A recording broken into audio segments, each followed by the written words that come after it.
providing oral care for dependent client. Nursing consideration, oral care for the unconscious client, special precaution. The client should be positioned in the lateral position with the head turned toward the side. It can be only provide for the drains, but also prevent accidentally aspiration. Suction apparatus is required, is prevent aspiration.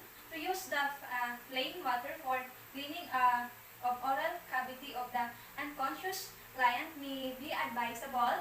Potential infection may be reduced by using clean water when the solution flow into the respiratory tract by accident. So, the second, frequency of care. Oral care should be performed of less every 4 hours. For hourly care with reduce the potential for infection from microorganism. Suggested action and principle or rationale is check the client identification and condition. So, ma'am, I am Armida Kana, first student first for today, and ma'am, I know your name, and are you okay? Explain the purpose and procedure for to the client to provide the information, foster cooperation and understanding. Ma'am, i-assist po ang inyong bibig, kasama po ang inyong kapaligid ng inyong ngipin at ang paligid ng inyong dila at ang inyong buong mouth. Okay lang po ba? So, perform hand hygiene and wear disposable gloves to prevent the spread of infection. Now, I'm going to use alcohol for the prevent the infection, and I'm going to use gloves.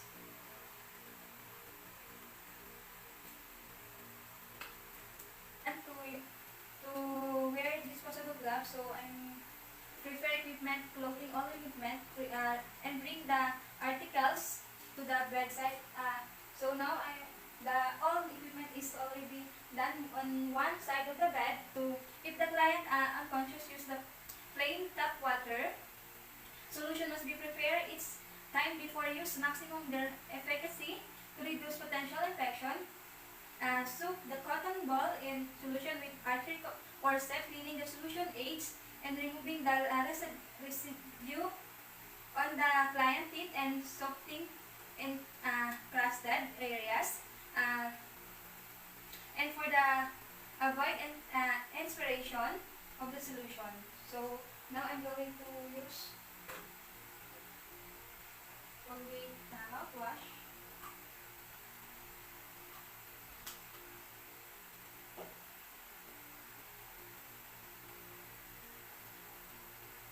So keep the close the curtain. So now close the curtain or door for to the room. Put and put the screen to maintain the client's privacy. So the screen and curtain is already closed to keep the client in a side lying or in a comfortable position.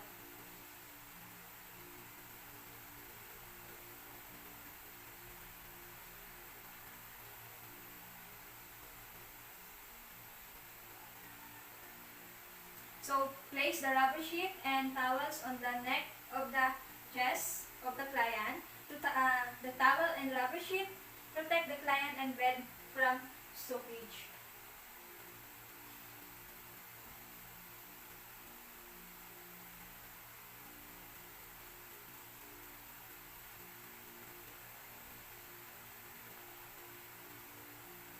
So put the kidney tray over the towel and rubber sheet under the chin in facilities drainage from the client mouth.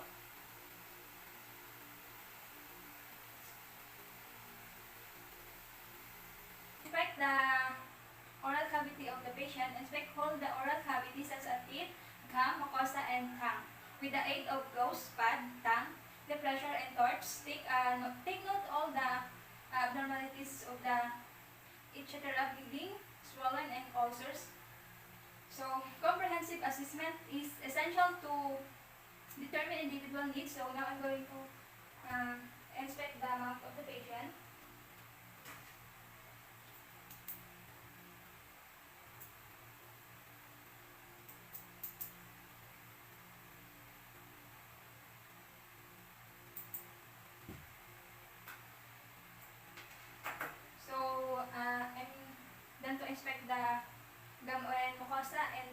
the patient, so no abnormalities of the patient.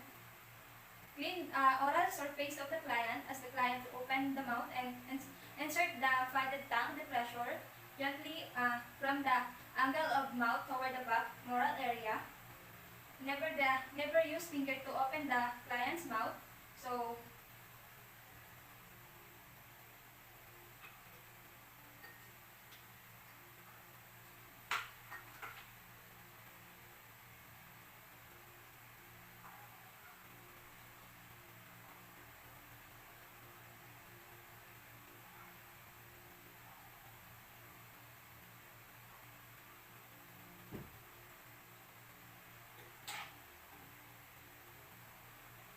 clean the client teeth.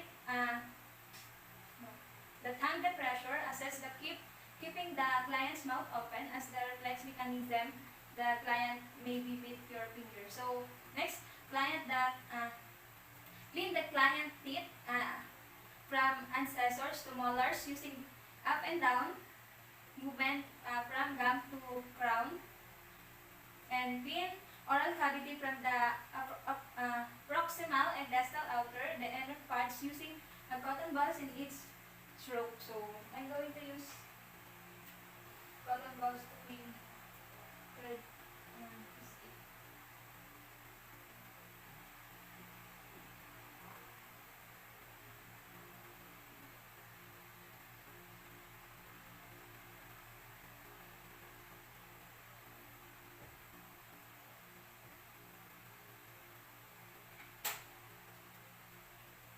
So pressure cleanses of the teeth. So discard use cotton balls into small kidney tray to prevent the spread of infection. So all the cotton balls I use for the mouth of the patient is on the kidney tray. Clean tongue from the inner to outer aspect. Microorganisms collect and grow the tongue surface and contribute to bad breath.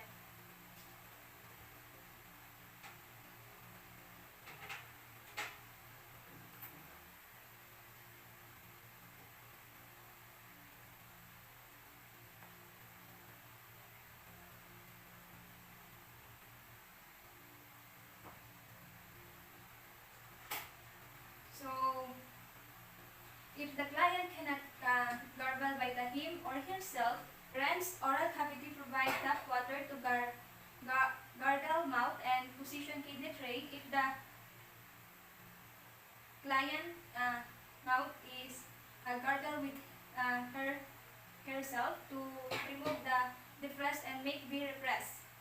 So rinse the area using moistened cotton balls. Insert the rubber tip and irrigating rinse into the client mouth and rinse gently with a small amount of water.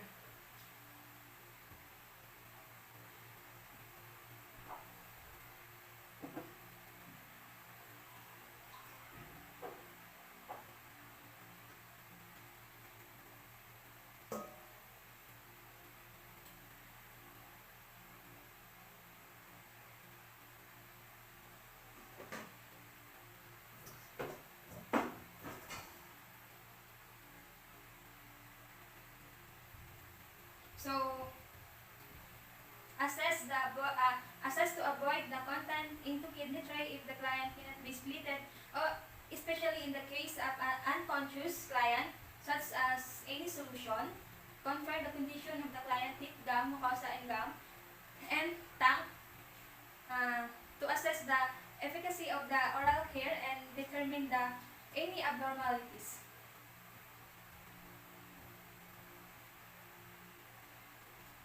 I'm going to check again the mouth of the patient.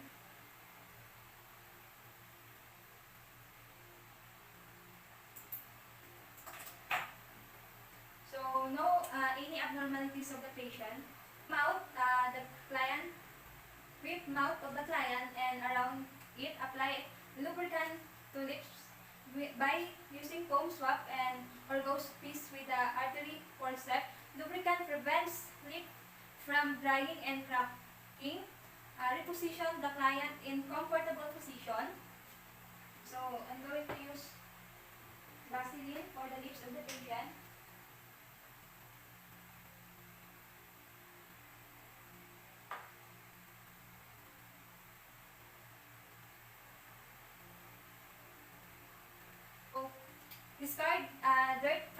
and safety. The maintain discard precaution and replace all equipment in proper place to prepare equipment for the next care. So, and next, document the care and sign of the patient.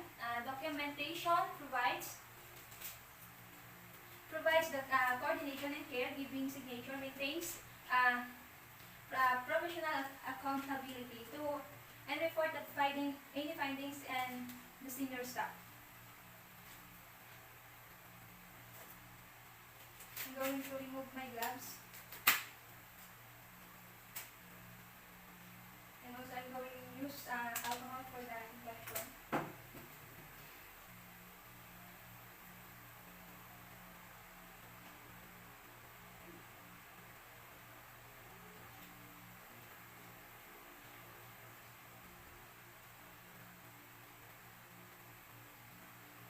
So now I'm also done for the care of the patient.